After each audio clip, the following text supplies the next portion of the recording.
자, 여러분, 드디어 올 것이 왔습니다. 뉴스에서는 연일 금리 인하 카운트다운, 경기 부양 신호탄 같은 희망적인 단어들을 쏟아내고 있습니다. 미국이 금리를 내리기 시작했고 한국은행도 곧 따라갈 거라는 전망이 지배적이죠. 그러면 우리는 안도의 한숨을 내쉬어야 할까요? 이제 지긋지긋한 고금리 시대가 끝나고 다시 예전처럼 경제가 활기차게 돌아갈 거라고 믿어도 되는 걸까요? 결론부터 말씀드리겠습니다. 어림도 없습니다. 지금 우리가 목격하고 있는 이 금리 인하 시그널은 어쩌면 거대한 폭풍이 몰려오기 전에 마지막 속임수일지도 모릅니다. 금리 인하라는 달콤한 사탕 뒤에 숨겨진 진짜 공포, 바로 1%대 저성장 고착화라는 덫이 우리를 기다리고 있기 때문입니다. 상상해보세요. 여러분의 월급은 1년에 고작 1에서 2% 오르거나 그마저도 동결입니다. 그런데 마트 물가는 매년 5%, 10%씩 치솟습니다. 대출 이자가 조금 내렸다고 해서 삶이 나아질까요? 아닙니다. 우리는 점점 더 가난해지고 있는 겁니다. 조용히 하지만 확실하게 말이죠. 이건 단순한 경기 침체가 아닙니다. 대한민국이라는 거대한 배의 엔진 자체가 서서히 식어가는 구조적인 위기입니다. 과거 IMF 외환 위기나 2008년 금융위기는 마치 롤러코스터 같았습니다. 급격하게 추락했지만 다시 V자로 반등하는 희망이 있었죠. 하지만 이번엔 다릅니다. 지금 우리가 진입하고 있는 이 저성장의 터널은 끝이 보이지 않는 길고 어두운 수렁과 같습니다. 일본이 겪었던 잃어버린 30년이 이제 남의 이야기가 아니라는 겁니다. 왜 이런 말씀을 드리냐고요? 공포를 조장하려는 게 아닙니다. 현실을 직시해야만 살아남을 수 있기 때문입니다. 지금이야말로 정신을 바짝 차리고 다가오는 2026년, 아니 어쩌면 그 이후 10년, 20년을 버텨낼 생존 전략을 짜야 할 때입니다. 오늘 우리는 금리 인하가 왜 우리를 배신할 수밖에 없는지, 1%대 성장이란 대체 무엇을 의미하는지, 그리고 이 살벌한 시대에 내 월급과 자산을 어떻게 지켜내야 할지 그 현실적인 생존법에 대해 아주 깊숙이 파헤쳐 보겠습니다. 준비되셨습니까? 소름 돋는 경제학 지금 시작합니다. 구독 한 번만 제발 부탁드립니다. 우선 우리가 그토록 기다려온 금리 인하의 민낯부터 살펴봐야 합니다. 보통 금리를 내리면 어떤 일이 벌어지나요? 기업들은 싼 이자로 돈을 빌려 투자를 늘리고 사람들은 대출 부담이 줄어드니 집을 사거나 소비를 늘립니다. 경제가 활발하게 돌아가죠. 이게 교과서적인 시나리오입니다.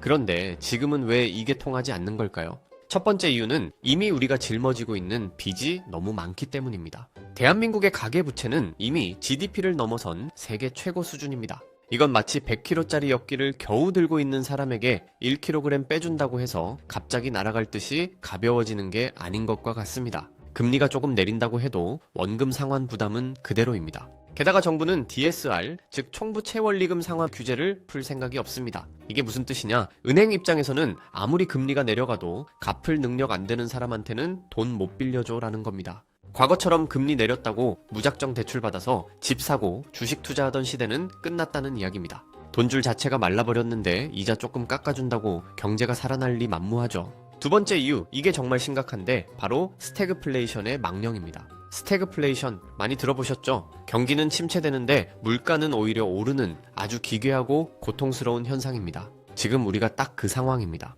보통 경기가 나쁘면 물가도 떨어져야 정상입니다. 사람들이 돈을 안 쓰니까요. 그런데 지금 어떻습니까? 여러분, 장 보러 가기 무섭지 않으신가요? 사과 한 알에 10,000원, 외식 한번 하려면 몇만 원은 우습게 깨집니다. 월급 빼고 다 오른다는 말이 그냥 푸념이 아닙니다. 이건 현실입니다. 왜 이런 일이 벌어질까요? 복합적입니다. 기후변화 때문에 농산물 가격은 미쳐 날뛰고, 국제 분쟁 때문에 원자재 가격은 불안정하고, 한번 오른 인건비는 다시 내려가지 않습니다. 이런 상황에서 섣불리 금리를 내린다? 이건 불난 집에 기름을 붓는 격입니다.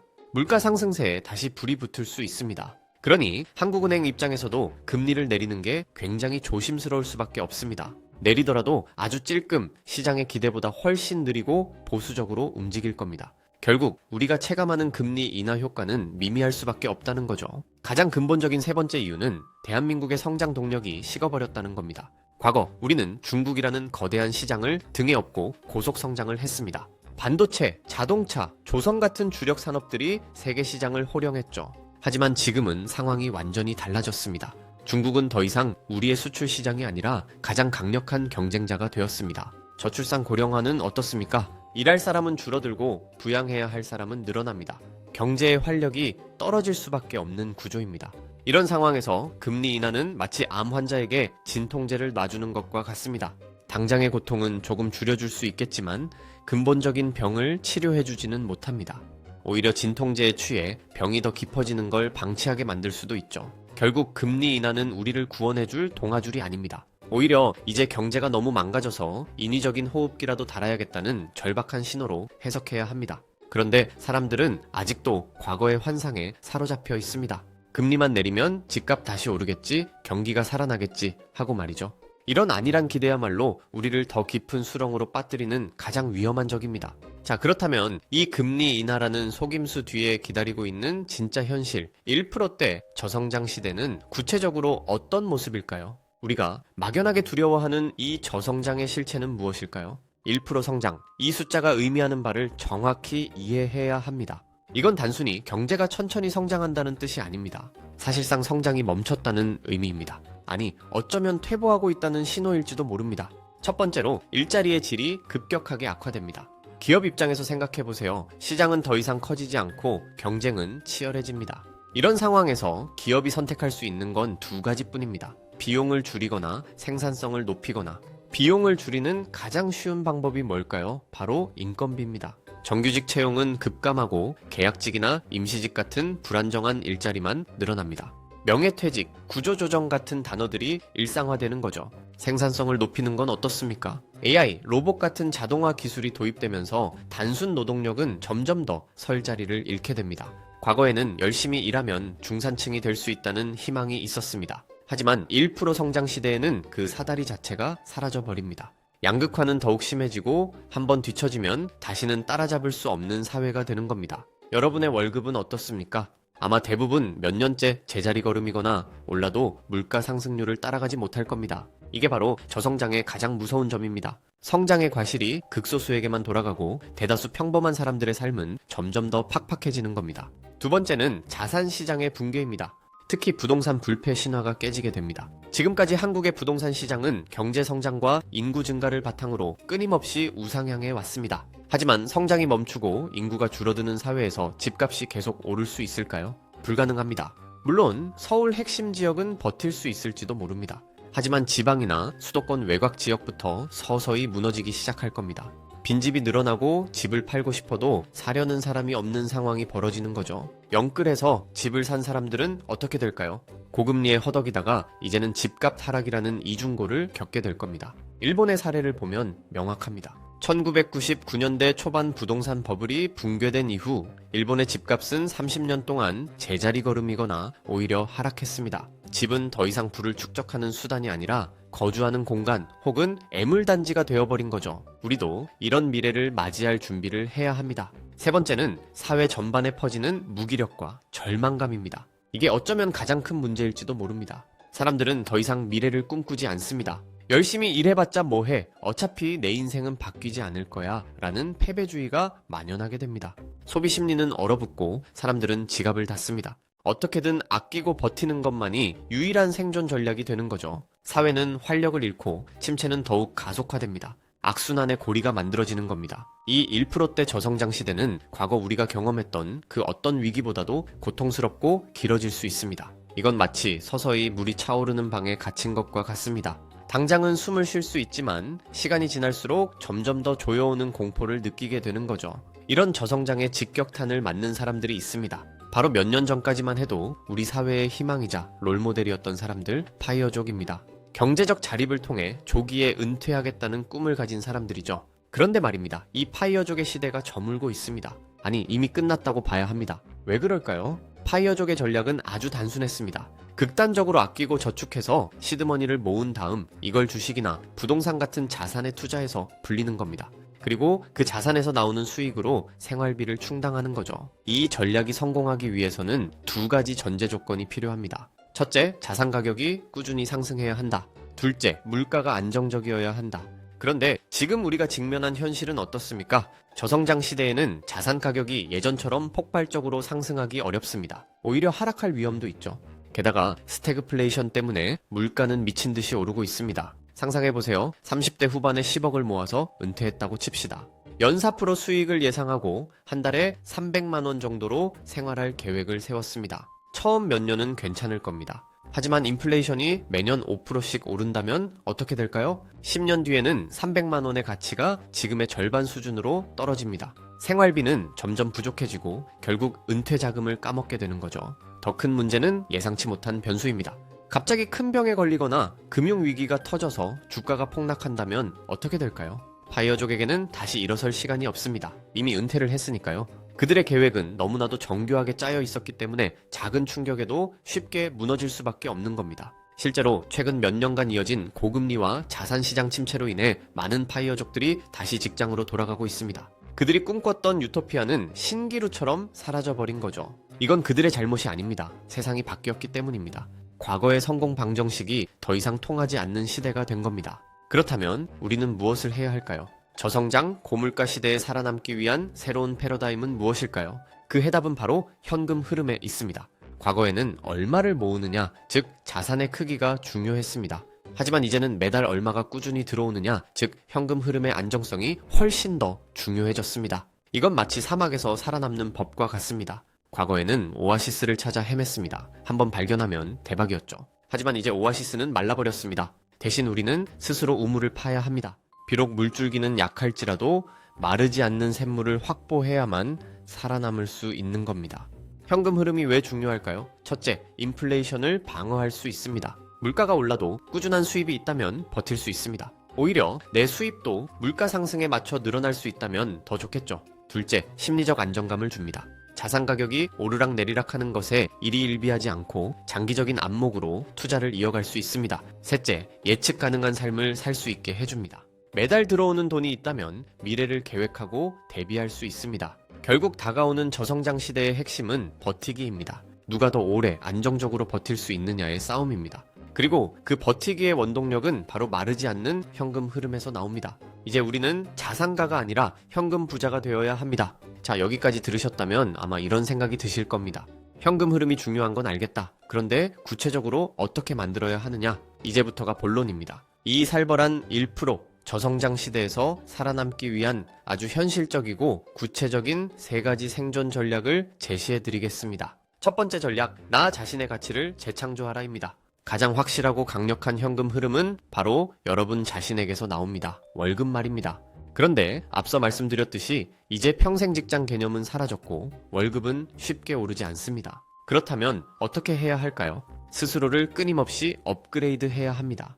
지금 하고 있는 일에서 대체 불가능한 전문가가 되거나 새로운 기술을 배워서 몸값을 높여야 합니다. 특히 주목해야 할 분야는 AI와 데이터입니다. 이 분야는 앞으로도 계속 성장할 것이고 수요도 폭발적으로 늘어날 겁니다. 지금 당장 시작해야 합니다.